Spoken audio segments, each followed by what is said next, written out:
Isinalaysay ng dalagang si Shirley kung paano sila naging mga bayarang babae ng kanyang mga kaibigan na babysitters. Isang buwan bago ang kanilang transformation ay makikitang naiinip ang mga estudyante sa kanilang klase maliban kay Shirley. Nang hapong iyon ay dumating si Michael para sunduin siya. Kinuha niya si Shirley para mag-babysit ng kanyang mga anak at tila may gusto ang dalaga sa kanya. Nagmamadali ang asawa ni Michael na si Gail at iniwan nila si Shirley para mag-alaga ng kanilang anak. Nag-dinner ang mag-asawa kasama ang kaibigan nilang si Jerry at asawa nito. Sinabi ni Jerry na magbubukas siya ng mga bagong restaurant at iniisip niyang kunin si Michael bilang VP. Pagkatapos ng hapunan, gustong puntahan ni Michael ang mga lumang tren na nakaparada, ngunit nagalit si Gail at sinabing dapat na silang umuwi. Sa bahay ay naabutan nilang naglilinis ang kanilang babysitter. Habang hinahatid ni Michael si Shirley pa uwi, sumaglit sila sa isang kainan. Kinuwento ng mister ang mga frustrations niya sa kanyang asawa. Tinanong niya si Shirley kung may boyfriend ito, at sagot ng dalaga ay wala dahil immature daw ang mga kaedad niya. Maya-maya ay dinala ni Michael si Shirley sa mga nakaparadang tren.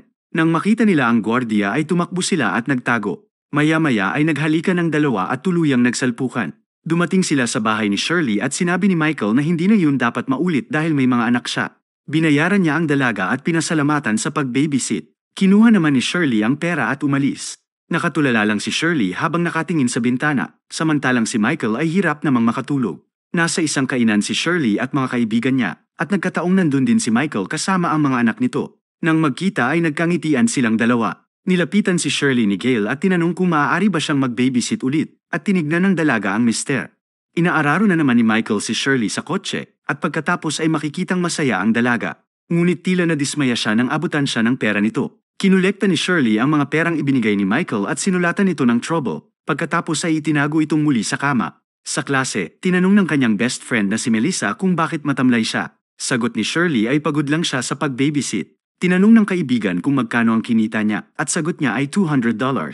Nagulat si Melissa kaya pabiro itong nagtanong kung may nangyari ba sa kanila ni Mr. Michael at hindi umimik ang kaibigan.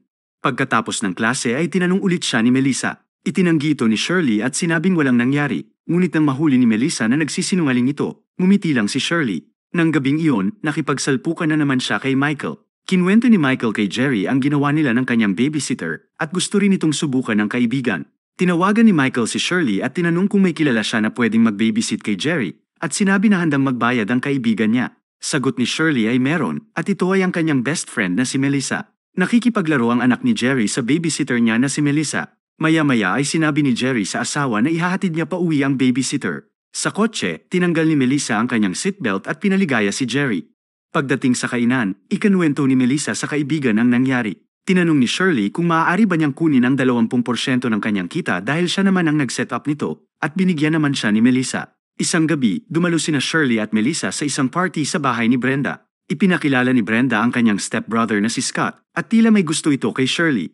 Nakaupo lang si Shirley sa may hagdanan at tinanong ni Melissa kung bakit malungkot ang beshi niya. Sagot ni Shirley ay nakatanggap siya ng maraming tawag mula sa mga kaibigan ni Jerry at nag-aalala siyang baka lumabas ang kanilang sikreto at makulong sila. Pinaalalahanan siya ni Melissa na sila ay mga menor de edad kaya hindi sila maaaring makulong. Sinabi ni Shirley na ang dalawang kaibigan ni Jerry ay nag-book ng babysitter sa Huwebes ngunit si Melissa ay naka-schedule na kay Jerry.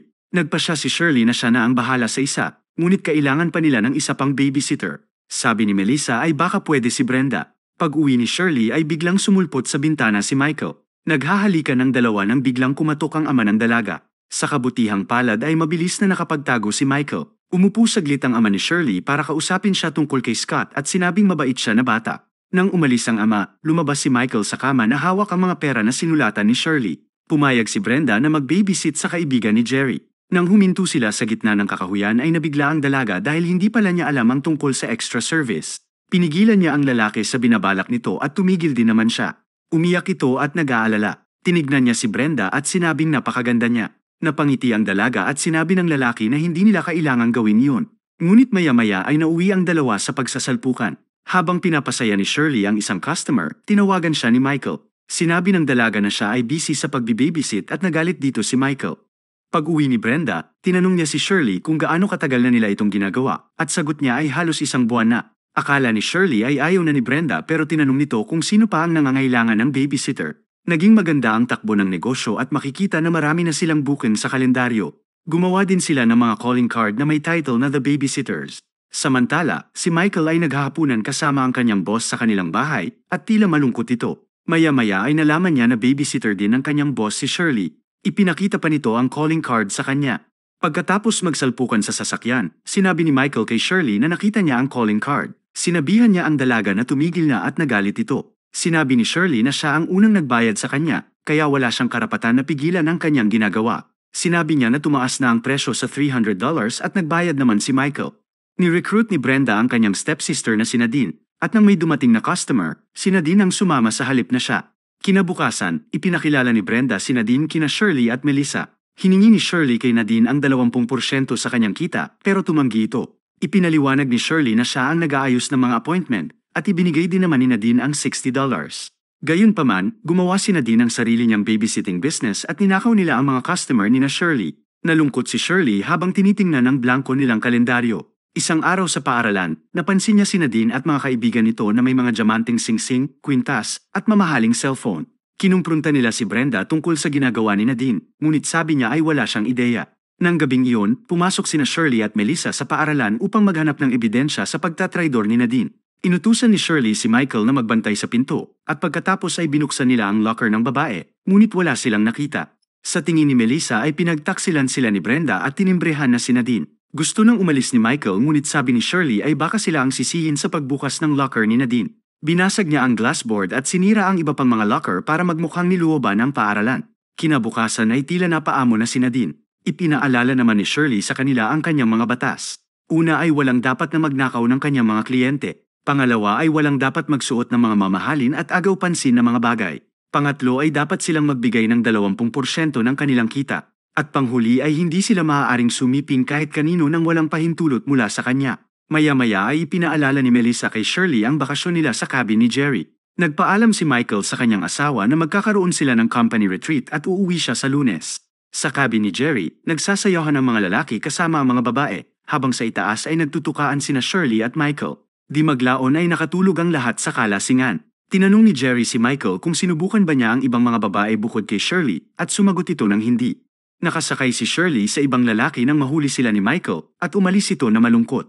Sinundan siya ng dalaga sa itaas at pagkatapos ay nagsalpukan ang dalawa. Nasa banyo si Brenda at masama ang pakiramdam. Pumasok si Jerry at kahit ayaw ng dalaga ay ipinilit pa rin ng lalaki. Kinaumagahan ay umuwi na ang lahat. Isang araw, habang nag-aalaga ng mga bata, biglang nag-breakdown si Brenda at tumakbo pa pauwi. Sa paaralan ay nilapitan siya ni Shirley at nagsisigaw si Brenda habang sinasabi na ayaw na niya. Sinabi ni Shirley na walang magiging problema kung titigil na siya. Nang gabing iyon, sinabi ni Melissa na di niya dapat pinaalis si Brenda dahil baka magsalita ito. Natatakot siya na malaman ng lahat ang trabaho nila, lalo't kakapasalan niya sa scholarship. Isang gabi, binugbog ang stepbrother ni Brenda ng dalawang lalaking nakamaskara. Nagbanta sila na kung magsasalita si Brenda ay may masamang mangyayari sa kanya. Nag-alala sina Brenda at Nadine nang makita nila ang dugo ang mukha ni Scott.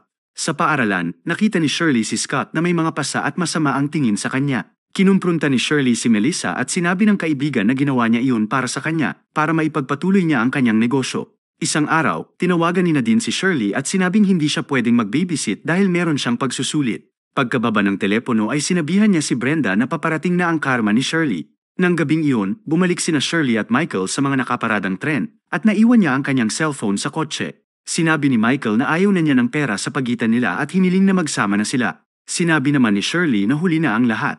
Biglang dumating ang security guard at nagtago si Shirley habang nagpapalusot si Michael. Pinaalis ng gwardya ang lalaki at naiwang mag-isa si Shirley na walang telepono. Tinawagan niya si Brenda gamit ang payphone at si Scott ang sumagot. Nang tanungin niya kung nasaan si Nadine, sinabi ng binata na nagbi-babysit ito. Sinabihan siya ni Scott na huwag nang tumawag muli at ibinaba ni Shirley ang telepono. Tinawagan niya si Melissa at sinabing nagbi-babysit na naman si Nadine nang hindi nila alam. Hinatid ni Jerry sina Shirley at Melissa sa kung nasaan si Nadine. Binugbog ni Jerry ang customer ni Nadine sa kotse habang binantaan ni na Melissa at Shirley ang babae na ihuhulog ito sa gusali. Lumabas ang customer ni Nadine at ito pala ay ang ama ni Shirley. Sinabi ni Nadine kay Shirley na yan ang karma niya. Nanlumo si Shirley at umiyak. Makaraan ng ilang araw ay dumaan si Shirley malapit sa bahay ni Michael. Pinanood niya ito kasama ang kanyang pamilya. Nang makita siya ng lalaki ay ngumiti siya at maya-maya ay umalis na tila panatag na ang loob. Salamat sa panunood. Huwag kalimutan i-like at mag-subscribe na rin sa ating channel. Para maging updated sa mga bagong recaps, hampasin mo lang ang notification bell.